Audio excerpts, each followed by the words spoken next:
Hoy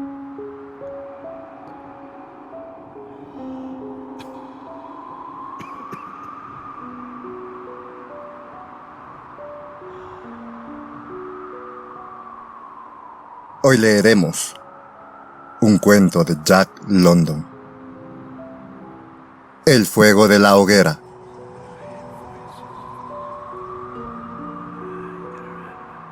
Acababa de amanecer un día gris y frío, enormemente gris y frío, cuando el hombre abandonó la ruta principal del Yukón y trepó el alto terraplén por donde un sendero apenas visible y escasamente transitado se abría hacia el este entre bosques de gruesos abetos.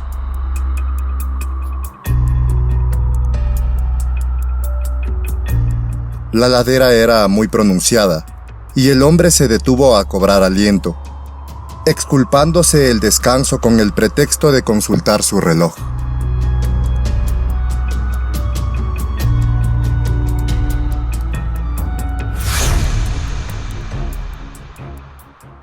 Eran las 9 en punto.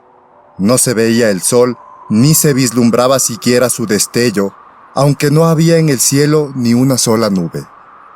Era un día despejado y, sin embargo, cubría la superficie de las cosas una especie de manto intangible, una melancolía sutil que oscurecía el ambiente y que se debía a la ausencia de sol. El hecho no le preocupó. Estaba acostumbrado a la ausencia de sol. Habían pasado ya muchos días desde que lo viera por última vez, y sabía que habían de pasar unos cuantos más antes de que su esfera alentadora, en su camino hacia el sur, asomara fugazmente por el horizonte para ocultarse inmediatamente a la vista. Echó una mirada atrás, al camino que había recorrido. El Yukón, de 1,5 kilómetros de anchura, yacía oculto bajo una capa de 1 metro de hielo sobre la que se había acumulado otro metro de nieve. Era un manto de un blanco inmaculado que formaba suaves ondulaciones donde el hielo se había acumulado. Hacia el norte y hacia el sur, hasta donde alcanzaba su vista, se extendía la blancura ininterrumpida, a excepción de una fina línea oscura que, partiendo de una isla cubierta de abetos, se curvaba y retorcía en dirección al sur, y se curvaba y retorcía de nuevo en dirección al norte, donde desaparecía tras otra isla igualmente cubierta de abetos. Esa fina línea oscura era el camino, la ruta principal, que conducía hacia el sur, a lo largo de 800 kilómetros hasta el paso de Chilcut, Daía y el Agua Salada, y hacia el norte, a lo largo de 100 kilómetros hasta Dawson, a lo largo de 1,500 kilómetros hasta Nulato y a lo largo de 2,500 kilómetros más hasta Saint Michael, a orillas del mar de Bering. Pero todo aquello, la línea fina, misteriosa y prolongada, la ausencia del sol en el cielo, el tremendo frío y lo extraño y sombrío de todo aquello, no le producía al hombre ninguna impresión. No es que estuviera muy acostumbrado a ello. Era un recién llegado a esas tierras, un chechacuo, y aquel era su primer invierno. Lo que le pasaba es que carecía de imaginación. Era rápido y agudo para las cosas de la vida, pero solo para las cosas, y no para calar en el significado de las cosas. 45 grados bajo cero significaban 45 grados bajo el punto de congelación. El hecho se traducía en un frío incómodo y desagradable, y eso era todo. No le inducía a meditar sobre su fragilidad como criatura afectada por la temperatura, ni sobre la fragilidad del hombre en general, capaz solo de vivir dentro de unos límites restringidos de frío y de calor, ni le llevaba tampoco a perderse en conjeturas acerca de la inmortalidad o del lugar que ocupa el ser humano en el universo. 45 grados bajo cero significaban para él la quemadura del hielo que provocaba dolor y de la que había que protegerse por medio de manoplas, orejeras, mocasines y calcetines gruesos. 45 grados bajo cero se reducían para él a 45 grados bajo cero, Que pudieran significar algo más era una idea que nunca había hallado cabida en su mente. Al volverse para continuar su camino, escupió meditabundo en el suelo.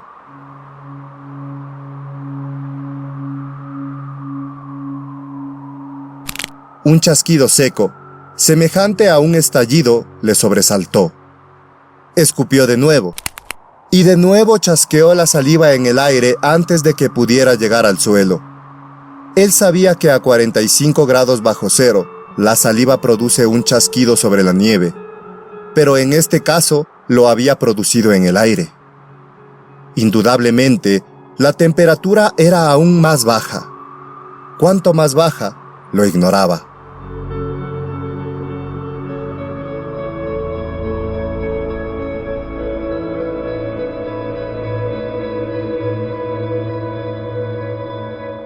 Pero no importaba. Se dirigía al campamento del ramal izquierdo del arroyo Henderson, donde le esperaban sus compañeros.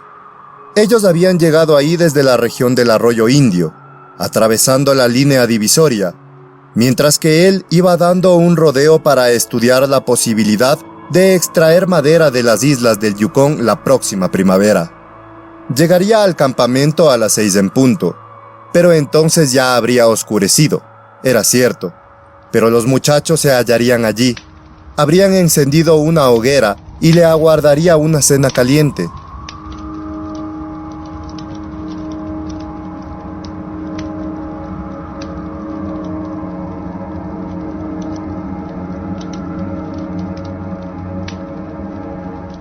En cuanto al almuerzo, apretó la mano contra el bulto que sobresalía bajo la chaqueta.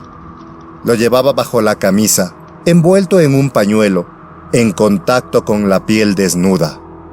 Aquel era el único modo de evitar que los panecillos se congelaran. Sonrió con placer al recordar aquellos panecillos abiertos, empapados en grasa de cerdo, que encerraban generosas lonchas de tocino frito. Se introdujo entre los gruesos abetos. El sendero era apenas visible. Habían caído 30 centímetros de nieve desde que pasara el último trineo y se alegró de viajar a pie y ligero de equipaje. De hecho, no llevaba más que el almuerzo envuelto en el pañuelo. Le sorprendió, sin embargo, la intensidad del frío. Sí, ciertamente hacía frío, se dijo, mientras se frotaba la nariz y las mejillas insensibles con la mano enfundada en una manopla. Era un hombre velludo, pero el vello de la cara no le protegía de las bajas temperaturas, ni sus altos pómulos, ni su nariz ávida que se hundía agresiva en el aire helado.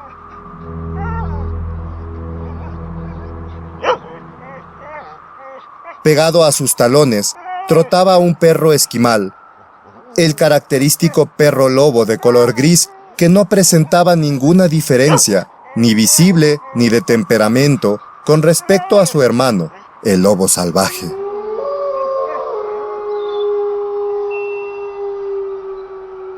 El animal estaba abrumado por el tremendo frío. Sabía que aquel no era día para viajar. Su instinto le decía a él más que el raciocinio al hombre a quien acompañaba. En realidad, la temperatura no era de 45 grados bajo cero, ni siquiera de poco menos de 45 grados. Era de menos de 50 grados bajo cero. De menos de 55 grados bajo cero. Era de 60 grados bajo cero. Lo cual significaba 60 grados bajo el punto de congelación. El perro no sabía nada de termómetros. Posiblemente su cerebro no tenía siquiera una conciencia clara del intenso frío como la tenía el cerebro del hombre. Pero el animal tenía instinto. Experimentaba un temor vago y amenazador que le subyugaba, que le hacía arrastrarse pegado a los talones del hombre, y que le inducía a cuestionarse todo movimiento inusitado de éste, como esperando que llegara al campamento o que buscara refugio en algún lugar y encendiera una hoguera.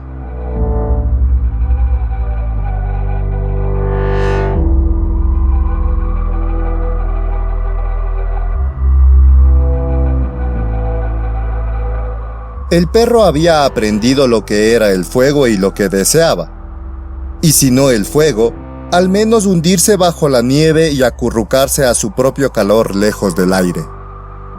La humedad helada de su respiración cubría su pelo de una fina escarcha, especialmente allí donde el morro, los bigotes y las pestañas blanqueaban debido al aliento cristalizado.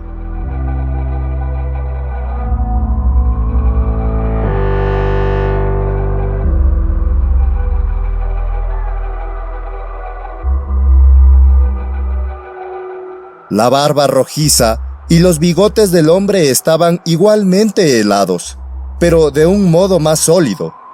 En él, la escarcha se había convertido en hielo y aumentaba con cada exhalación húmeda y caliente. El hombre mascaba tabaco, y aquella mordaza de hielo mantenía sus labios tan rígidos que cuando escupía el jugo no podía limpiarse la barbilla.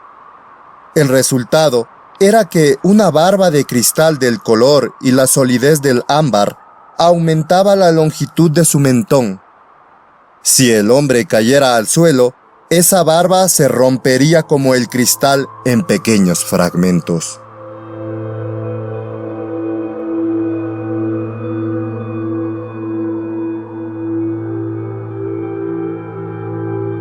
Pero a él no parecía importarle aquel apéndice de su persona. Era el castigo que los aficionados a mascar tabaco habían de sufrir en esas regiones. Y él no lo ignoraba, pues había salido ya 2 veces en días en que el frío era intenso. No tanto como ahora, eso lo sabía, pero el termómetro de 60 Miles había marcado en esas 2 ocasiones 45 y 48 grados bajo cero.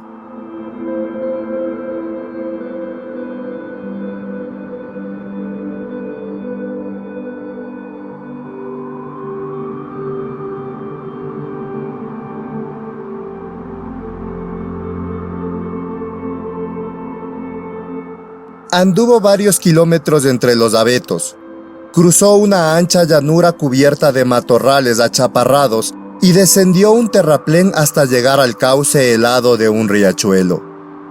Aquel era el arroyo Henderson. Sabía que se hallaba a 16 kilómetros de la bifurcación. Miró la hora. Eran las 10. Recorría unos 6 kilómetros por hora y calculó que llegaría a ese punto a las 12:30, y decidió que al llegar celebraría el acontecimiento almorzando allí mismo. Cuando el hombre reanudó su camino con paso inseguro, siguiendo el cauce del río, el perro se pegó de nuevo a sus talones, mostrando su desilusión con la caída del rabo entre las piernas. La vieja ruta era claramente visible, pero unos 30 centímetros de nieve cubrían las huellas del último trineo. Ni un solo ser humano había recorrido en más de un mes el cauce de aquel arroyo silencioso.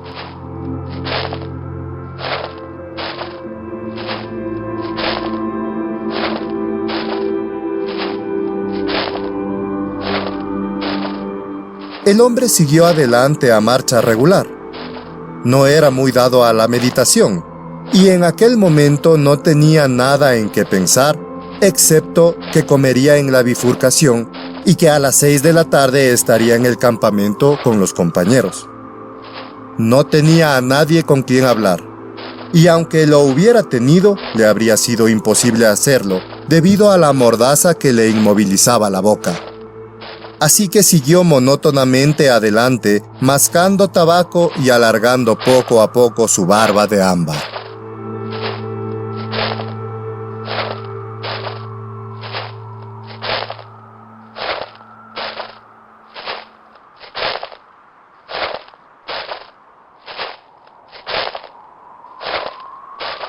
De vez en cuando se reiteraba en su mente la idea de que hacía mucho frío y que nunca había experimentado temperaturas semejantes.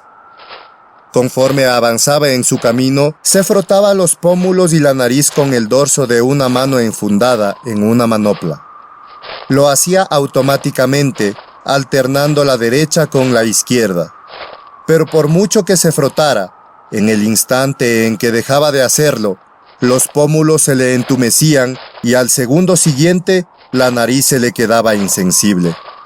Estaba seguro de que tenía heladas las mejillas.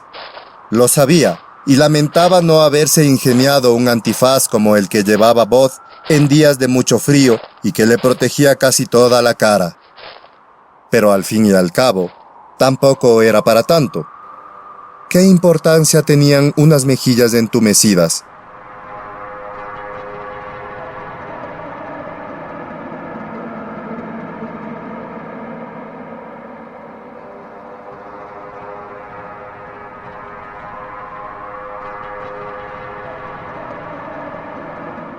Era un poco doloroso, cierto, pero nada verdaderamente serio.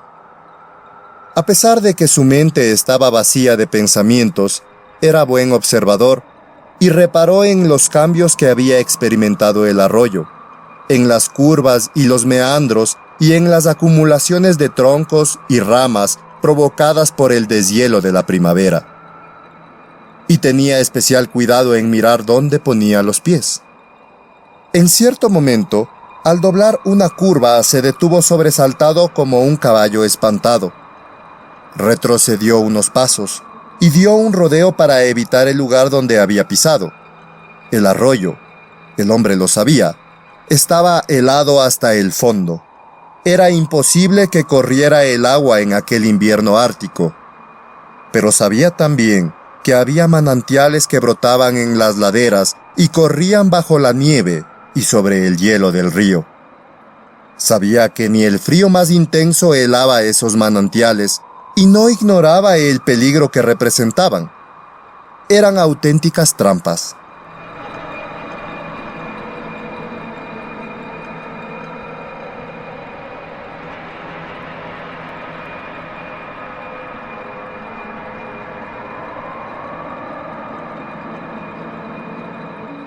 Ocultaban bajo la nieve charcos de agua de una profundidad que oscilaba entre 7 centímetros y 1 metro. En ocasiones, estaban cubiertos por una fina capa de hielo de 1 centímetro de grosor, oculta a su vez por la nieve. Otras veces, alternaban las capas de agua y de hielo, de modo que si uno rompía la primera, continuaba rompiendo las sucesivas, mojándose en ocasiones hasta la cintura. Por eso había retrocedido con pánico. Había notado cómo cedía el suelo bajo sus pies y había oído el crujido de una fina capa de hielo oculta bajo la nieve. Mojarse los pies a aquella temperatura era peligroso.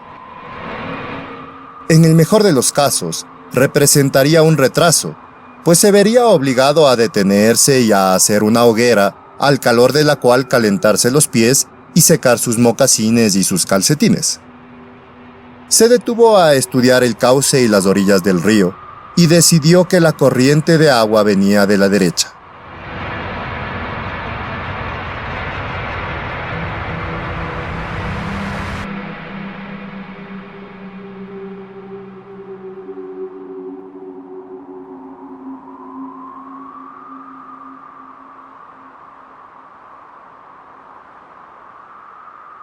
Reflexionó unos instantes mientras se frotaba las mejillas y la nariz, y luego dio un pequeño rodeo por la izquierda, pisando con cautela y asegurándose cuidadosamente de dónde ponía los pies.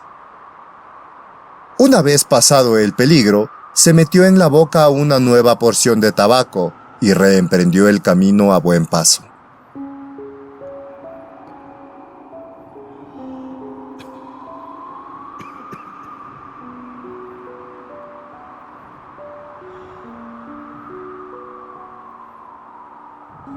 En el curso de las 2 horas siguientes, tropezó con varias trampas semejantes.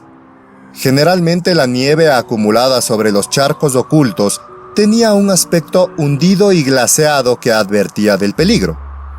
En una ocasión, sin embargo, estuvo a punto de sucumbir, pero la sospecha le detuvo a tiempo y trató de obligar al perro a que caminara ante él. El perro no quiso adelantarse. Se resistió hasta que el hombre le empujó.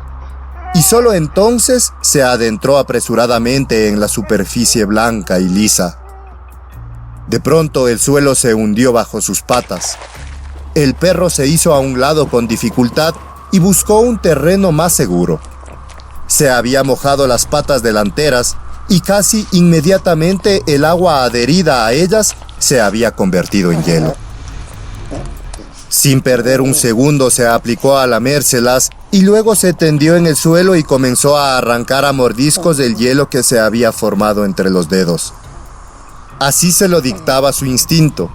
Permitir que el hielo continuara allí acumulado significaba dolor. Él no lo sabía.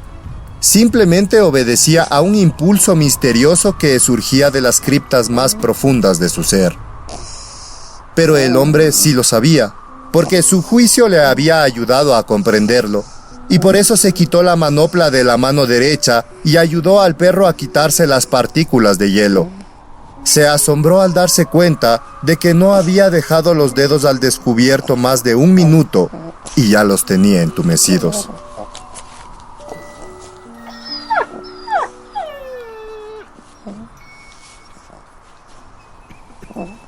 Ciertamente hacía frío. Se volvió a enfundar la manopla a toda prisa y se golpeó la mano salvajemente contra el pecho. A las 12, el día había alcanzado la máxima claridad. Pero el sol había descendido demasiado hacia el sur en su viaje invernal como para poder aparecer sobre el horizonte. La tierra se interponía entre él y el arroyo Henderson, donde el hombre caminaba a mediodía bajo un cielo despejado sin proyectar sombra alguna. A las 12:30 en punto llegó a la bifurcación. Estaba contento de la marcha que llevaba. Si seguía así, a las 6 estaría con sus compañeros. Se desabrochó la chaqueta y la camisa y sacó el almuerzo. La acción no le llevó más de 15 segundos, y sin embargo, notó que la sensibilidad huía de sus dedos. No volvió a ponerse la manopla, sino que se limitó a sacudirse los dedos contra el muslo 1 docena de veces.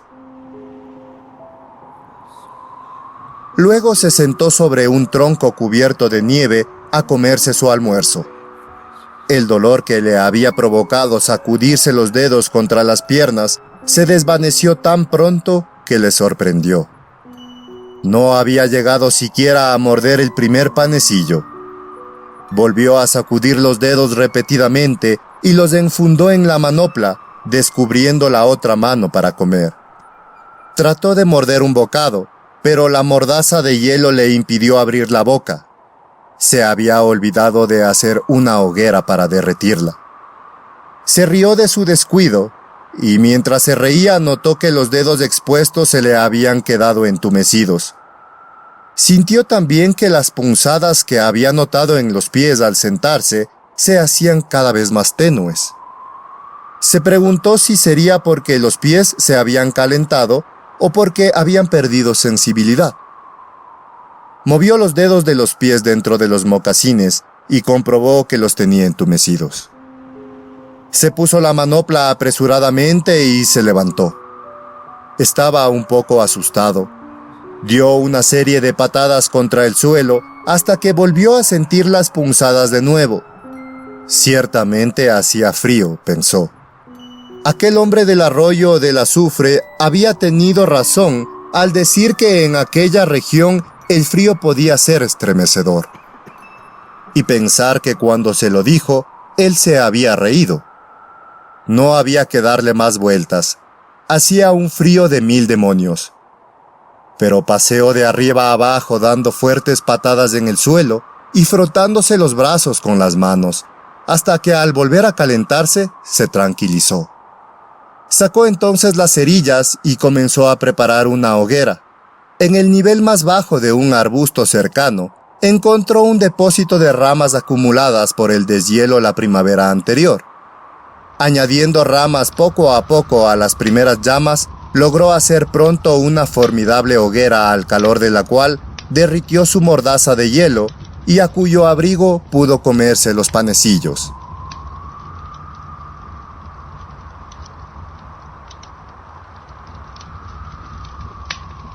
De momento había logrado vencer al frío del exterior. El perro se solazó al fuego y se tendió sobre la nieve a la distancia precisa para poder calentarse sin peligro de chamuscarse. Cuando el hombre terminó de comer, llenó su pipa y la fumó sin apresurarse. Luego se puso las manoplas. Se ajustó firmemente las orejeras y comenzó a caminar siguiendo el ramal izquierdo del arroyo. El perro, desilusionado, se resistía a abandonar el fuego. Aquel hombre no sabía lo que era el frío. Probablemente sus antepasados habían ignorado lo que era el frío. El auténtico frío, el que llega a los 67 grados bajo cero. Pero el perro sí lo sabía. Sus antepasados lo sabían y él había heredado ese conocimiento. Sabía que no era bueno ni sensato echarse al camino con aquel frío salvaje. Con ese tiempo, lo mejor era acurrucarse en un agujero en la nieve y esperar a que una cortina de nubes ocultara el rostro del espacio exterior, de donde procedía el frío. Pero, por otra parte, entre el hombre y el perro no había una auténtica compenetración. El uno era esclavo del otro, y las únicas caricias que había recibido eran las del látigo y los sonidos guturales sordos y amenazadores que las precedían. Por eso el perro no hizo el menor esfuerzo por comunicar al hombre su temor. Su suerte no le preocupaba. Si deseaba volver junto a la hoguera, era exclusivamente por sí mismo. Pero el hombre silbó y le habló con el sonido del látigo, y el perro dio la vuelta tras sus talones y le siguió.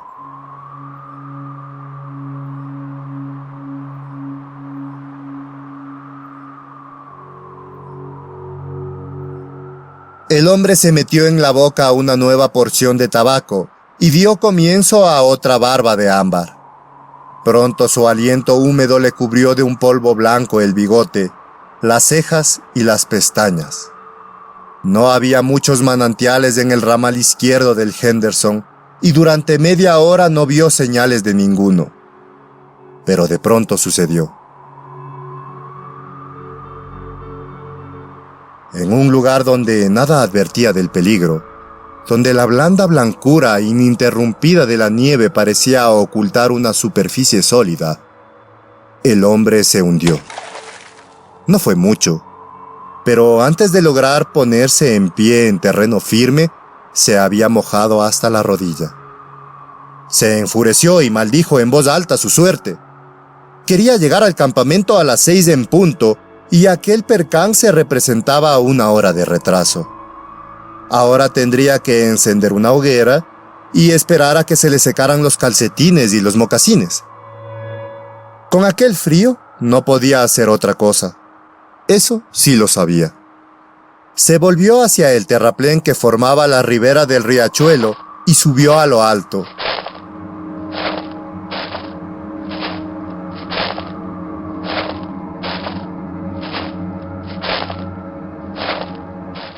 Allá arriba, entre las ramas más bajas y en torno a los troncos de varios abetos pequeños, encontró un depósito de leña seca formado por ramas principalmente, pero también por algunas ramillas de menor tamaño y de briznas de hierba del año anterior. Arrojó sobre la nieve las ramas más grandes.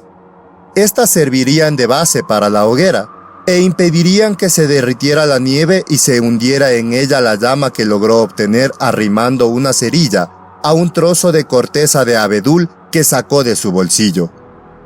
La corteza de abedul ardía con más facilidad que el papel. Tras colocar la corteza sobre la base de troncos, comenzó a alimentar la llama con briznas de hierba seca y con las ramas de menor tamaño. Trabajó lentamente y con cautela, sabedor del peligro que corría. Poco a poco, conforme la llama se fortalecía, fue aumentando el tamaño de las ramas con que la alimentaba. Estaba en cuclillas sobre la nieve y sacaba ramitas de entre la brosa para aplicarlas directamente al fuego. Sabía que no podía permitirse fallar. A 60 grados bajo cero y con los pies mojados, un hombre no puede fracasar en el primer intento de hacer una hoguera. Con los pies secos, si falla, siempre puede correr cerca de 1 kilómetro para restablecer la circulación de la sangre.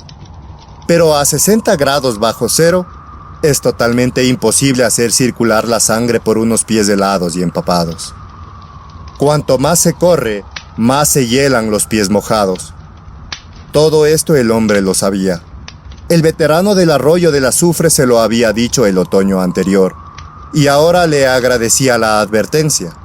Ya no sentía los pies. Para hacer la hoguera había tenido que quitarse las manoplas, y los dedos se le habían entumecido también.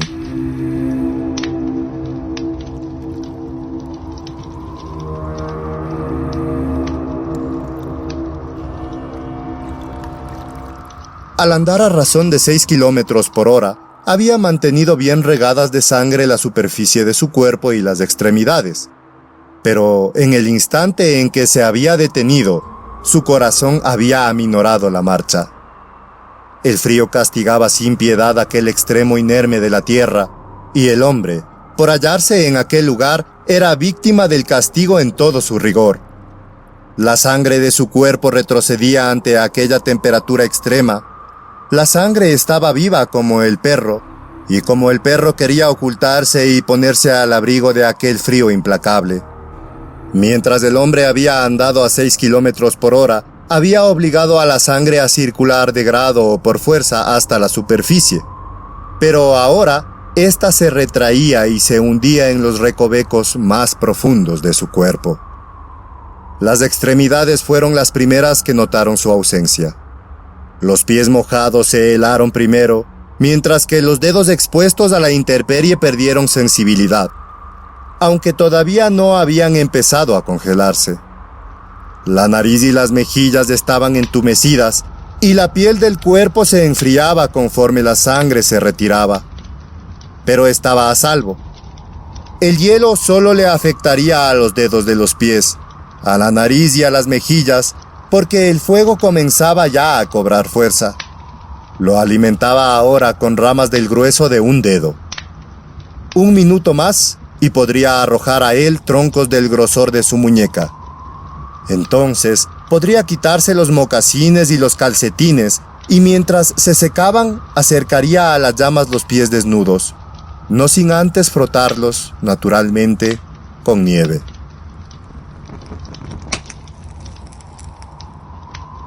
La hoguera era un completo éxito. Estaba salvado. Recordó el consejo del veterano del arroyo del azufre y sonrió. El anciano había enunciado con toda seriedad la ley según la cual por debajo de 45 grados bajo cero, ningún hombre debe viajar solo por la región del Klondike. Pues bien, allí estaba él. Había sufrido el temido accidente. Iba solo y, sin embargo, se había salvado. Aquellos veteranos, pensó, eran como mujeres, al menos algunos de ellos. Mientras no se perdiera la cabeza, no había nada que temer. Un hombre de verdad podía viajar solo, aunque así era asombrosa la velocidad a la que se le helaban la nariz y las mejillas. Y nunca había sospechado que los dedos pudieran quedar sin vida en tan poco tiempo. Y sin vida se hallaban los suyos porque apenas podía unirlos para coger una rama y los sentía lejos, muy lejos de él y de su cuerpo. Cuando tocaba una rama, tenía que asegurarse con la mirada de que la había cogido. Entre él y las puntas de sus dedos no había apenas conexión. Pero todo aquello no importaba gran cosa. Allí estaba la hoguera, crepitando y chisporroteando, y prometiendo vida con cada llama retozona. Trató de quitarse los mocasines. Estaban cubiertos de hielo. Los gruesos calcetines alemanes se habían convertido en láminas de hierro que le llegaban hasta media pantorrilla. Los cordones de los mocasines eran cables de acero anudados y enredados en extraña pugna. Durante unos momentos trató de deshacer los nudos con los dedos. Luego, dándose cuenta de la inutilidad del esfuerzo, sacó su cuchillo. Pero antes de que pudiera cortar los cordones, ocurrió la tragedia.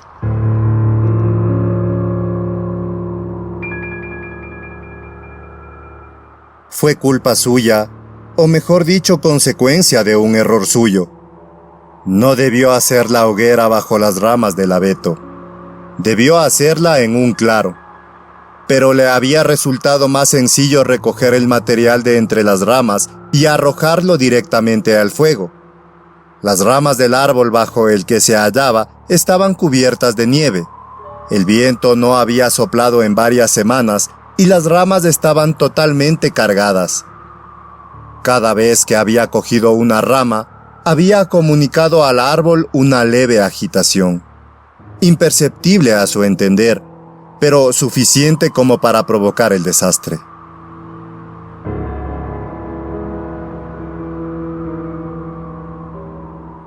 En lo más alto del árbol, una rama volcó su carga de nieve.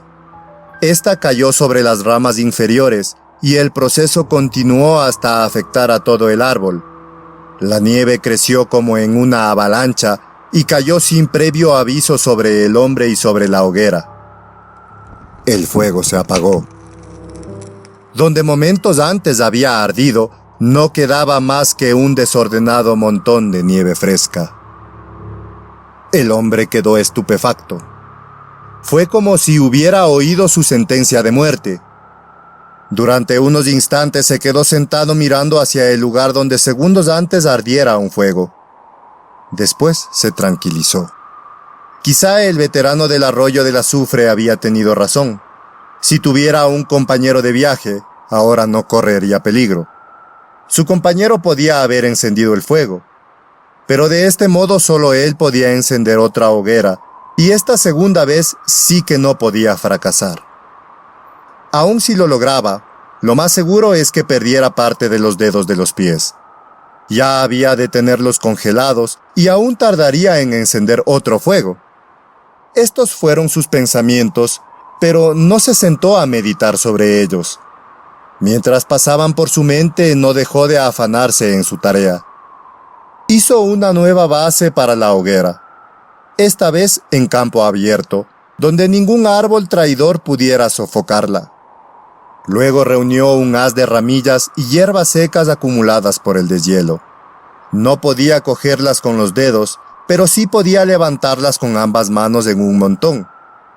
De esta forma, cogía muchas ramas podridas y un musgo verde que podría perjudicar al fuego, pero no podía hacerlo mejor. Trabajó metódicamente. Incluso reunió un montón de ramas más gruesas para utilizarlas como combustible una vez que el fuego hubiera cobrado fuerza. Y mientras trabajaba, el perro le miraba con cierta ansiedad reflejándose en sus ojos, porque le consideraba el encargado de proporcionarle fuego y el fuego tardaba en llegar.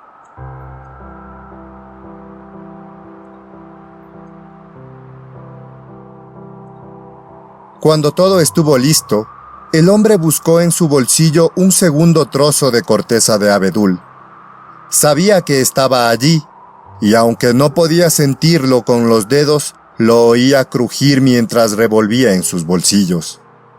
Por mucho que lo intentó, no pudo hacerse con él, y mientras tanto, no se apartaba de su mente la idea de que con cada segundo que pasaba, los pies se le helaban más y más.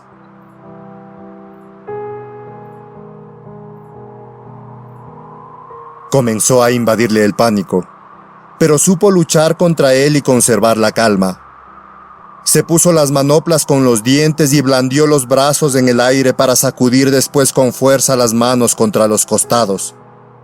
Lo hizo primero sentado y luego de pie.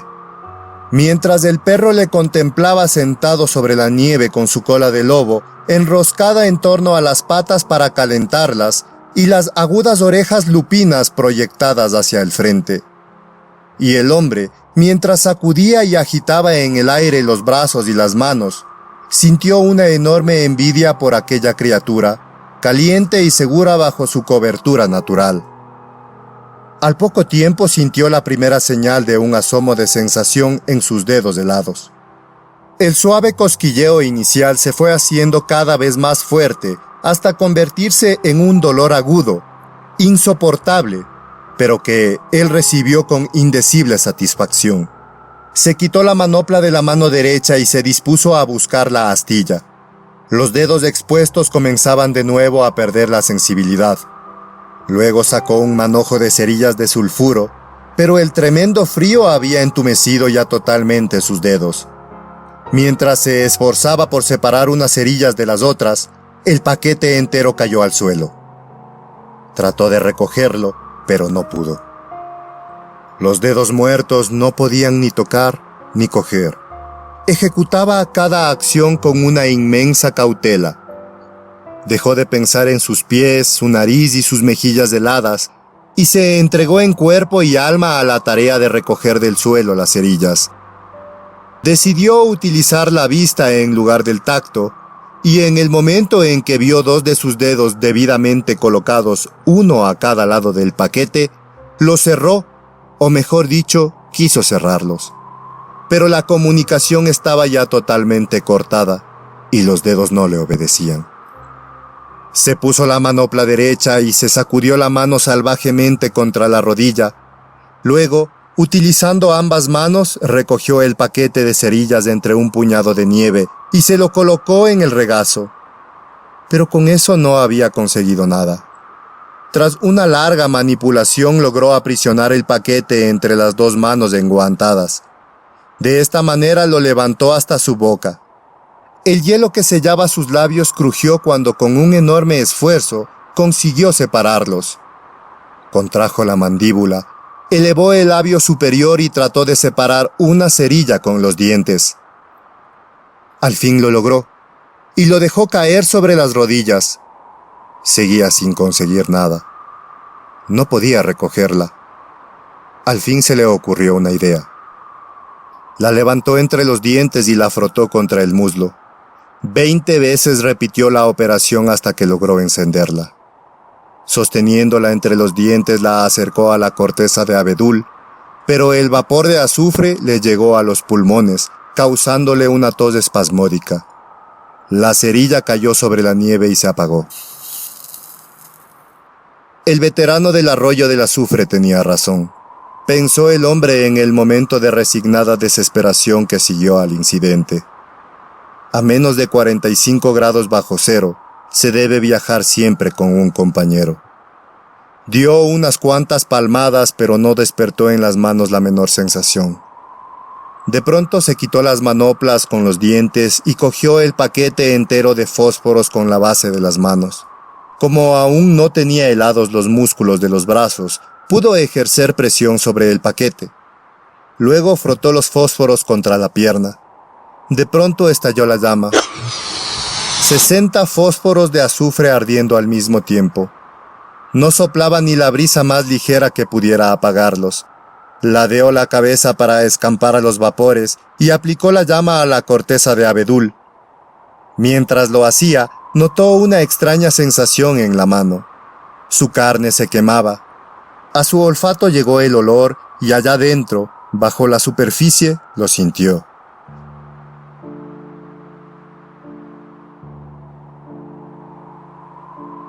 La sensación se fue intensificando hasta convertirse en un dolor agudo.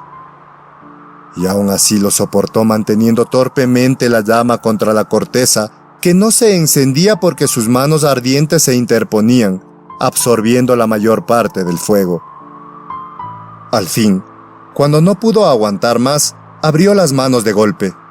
Los fósforos cayeron chisporroteando sobre la nieve, pero la corteza de abedul estaba encendida.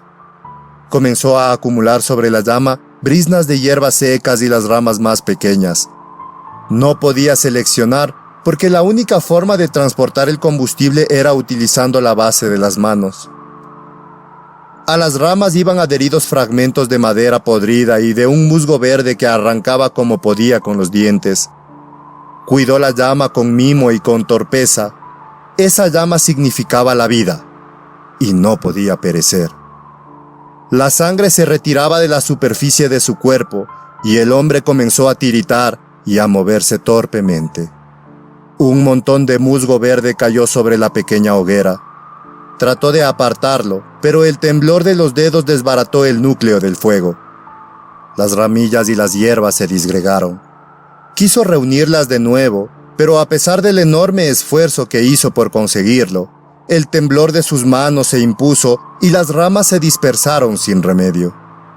Cada una de ellas elevó en el aire una pequeña columna de humo y se apagó. El hombre, el encargado de proporcionar el fuego, había fracasado.